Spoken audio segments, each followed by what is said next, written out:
Today marks 24 years since the passing of my father, your husband, who succumbed to cancer, 32 years old, leaving you a single mother with a 17-month-old to raise. Not long after, tragedy struck our small family once again, as your father, my grandfather, suddenly passed away from a heart attack. Take me through those difficult few months way back in 1995. To start off, your father was given weeks when he was diagnosed with cancer in September, and 6 weeks, 4 days later, on the 28th of October, he passed away. It was a wet, rainy day. It was a very sad day.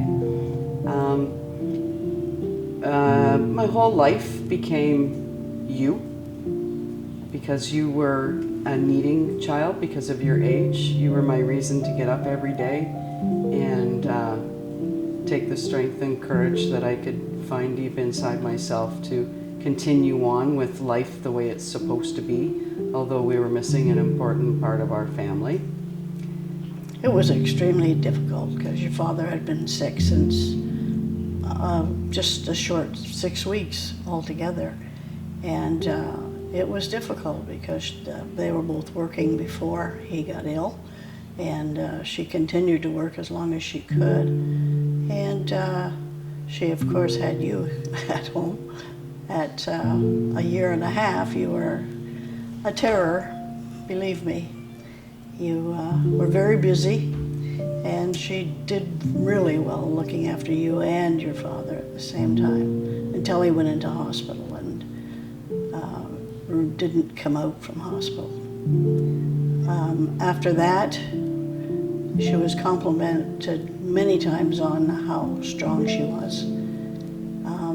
And I know she was dying inside, but she coped really, really well in front of everyone. Whether she did or not behind closed doors was her business. But I had a lot of sleepless nights, and I had friends and family, and of course you allowed me to keep my life normal, because I had to get up every day and function for you because you were young.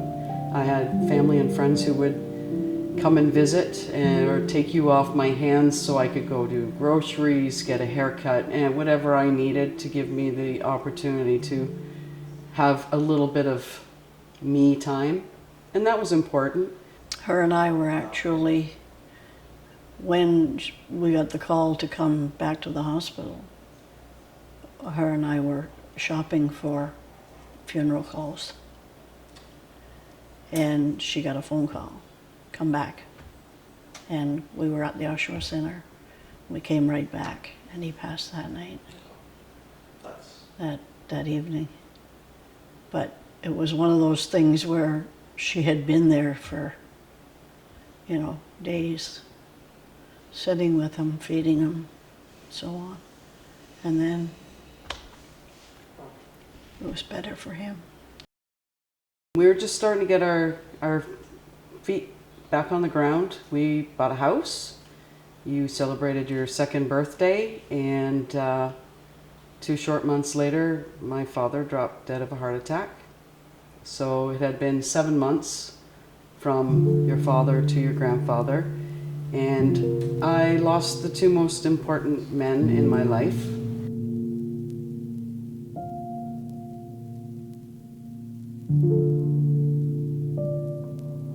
Well, what about when it came to you? Like, you had probably grieved with her for 7 months, right? And then all of a sudden, you're stricken with your own grief. Like, how kind of transition that from her to you? How did that kind of... Well, from your father's death, your grandfather and I both did as much as we could for Lori, for your mom, and for you. And it was tragic when he passed, because it was so unexpected. Your father's always there for you from the very beginning. He's the first man you ever fall in love with, and you expect him to be there forever. So when I lost my husband and became a widow and mother of a 17-month-old child. I thought my dad would have been there forever, always there to help me, support me, whatever I needed him to help me out with. And his passing was like kicking me while I was still down. It was very, very difficult. It left us both devastated, absolutely devastated. But from there, we learned to cope, basically. I had a business to run. Everyone gathered round when my husband passed.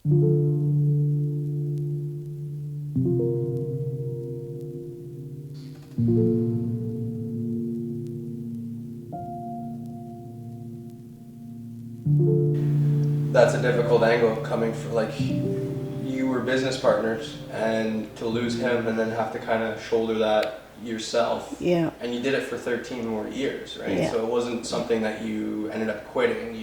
No. You did it until you retired. So. Yeah.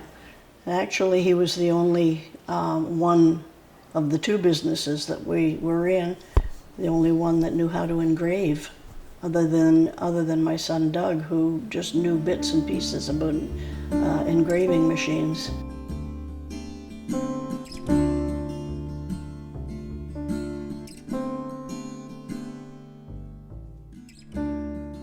Well, tell me a little bit about my dad. Like, what was he like? Of course, I was 17 months old when he passed away, so I never really got to know him or really meet him by memory. So, I mean, the loss is difficult, but tell me a little bit about what he was like at first. Well, the best way to describe what your father was like would be to tell you to look in the mirror at yourself. You are very much your father. You have the same dreams as him, the same interests. You both played sports, heavily involved in sports and music. Oddly enough, before his mother passed away, he was taking photojournalism in college because he was going to be a sports photographer with his beloved Buffalo Bills that he loved so much. And it's really bizarre that you're now taking a similar course. Back to my papa telling me a little bit about him. I got mom to tell me about my dad. Okay. Both of them I really missed out on really meeting in my memory. So tell me a bit about Papa. What was he like? Well, he doted on you, that was for sure. Of course, your father being ill, he took you away as much as possible. Down to the shoreline and walking around, but he was very much for children.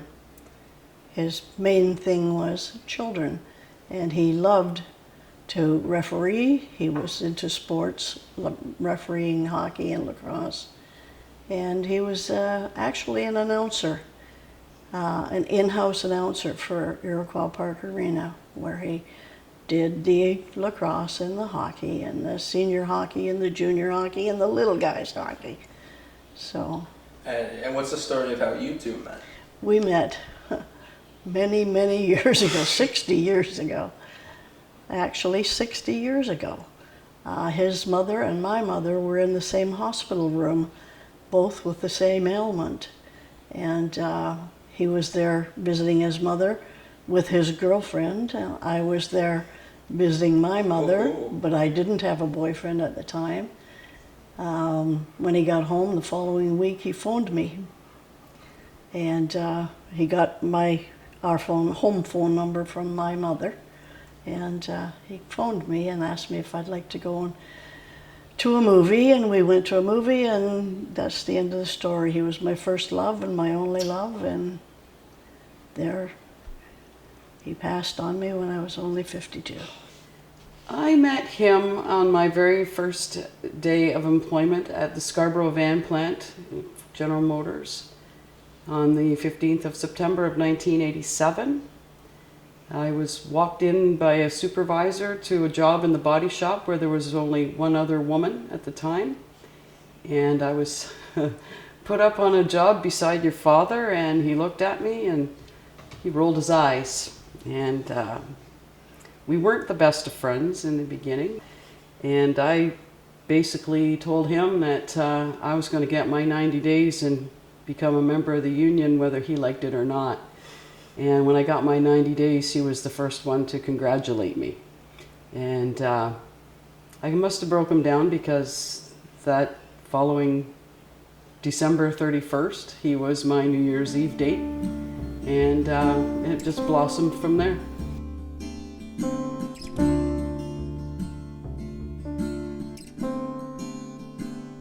You and my mother, you both kind of lost the love of your life, you know, Yeah. in that same year in 1995. Did you become much closer because of that?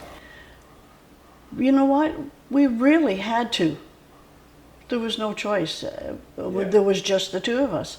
Her brother, your Uncle Doug, he lived in Bowmanville. We both lived in Whitby, around the corner from each other. And it was easy to walk back and forth and have dinners and make dinners and have Christmas and so on and so forth. It was a lot easier. I very much relied on her much more than she relied on me, mainly because I didn't drive and I had to have transportation everywhere and kind of be looked after more so than me looking after her. When your papa passed away, your nan didn't drive, so we spent a lot of time taking her to appointments, which unfortunately she had to schedule around us and my work. But she eventually got her license, which was a good stress relief for us. We didn't have to be planning our schedules around ourselves and her, and she didn't have to be reliant on us.